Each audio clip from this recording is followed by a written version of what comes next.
High friend, welcome to মাস blog. আজকে আমি আপনাদের সাথে শেয়ার করবো আমি আমার ককাটেলের জন্য কীভাবে এগ ফুডটা তৈরি করি।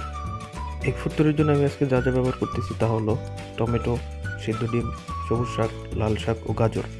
আপনারা চাইলে অন্যান্য যে কোনো ধরনের শাকসবজি ব্যবহার করতে পারেন, যেমন মিষ্টি কুমড়া, সিম, বটবটি, পালং শাক, কলমি শাক, যে কোনো ধরনের শাকসবজি ইউজ করতে পারেন, কোনো সমস্যা নেই ইনশাল্লাহ। কিন্তু সবজিগুলো অবশ্যই পরিষ্কার এবং ফ্রেশ হতে হবে। তো চলুন এগ ফুড বানানোর দিকে যাওয়া যাক। সবজিগুলো খুব ছোটো ছোটো করে কেটে নিতে হবে, আর ছোটো ছোটো করে কাটার জন্য আমি স্টিলের এই যন্ত্রটি ইউজ করছি। আপনারা চাইলে ছুরি দিয়েও ছোটো ছোটো করে কেটে নিতে পারেন, কোনো সমস্যা নেই।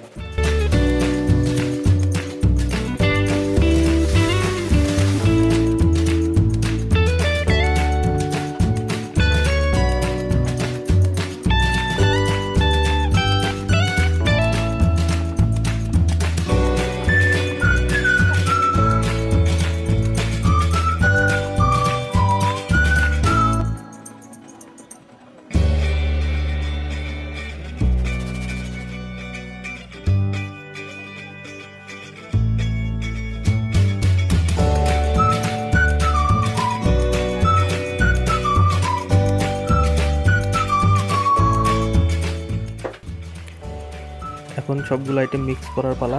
সুন্দরভাবে মিক্স করে পাখিকে পরিবেশন করতে হবে।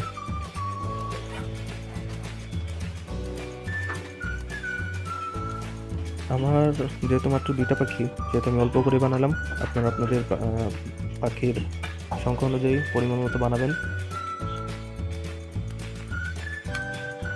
দেখতেই পাচ্ছেন তৈরি হয়ে গেল কাকাটেলের জন্য এক ফুড। আপনারা চাইলে এভাবেও তৈরি করতে পারেন। তৈরি করার আরও অনেক ওয়ে আছে, যে যেভাবে তৈরি করে, যা পাখি যেভাবে খায়। আর আপনারা চাইলে এর সাথে শুরুতেই বলে দিচ্ছি, আপনারা চাইলে এর সাথে অন্যান্য শাকসবজি ব্যবহার করতে পারেন। এইটাই বানাইতে হবে এমন কোনো কথা নাই, আপনি আপনার পাখির চাহিদা অনুযায়ী দিতে পারেন, কোনো সমস্যা নেই।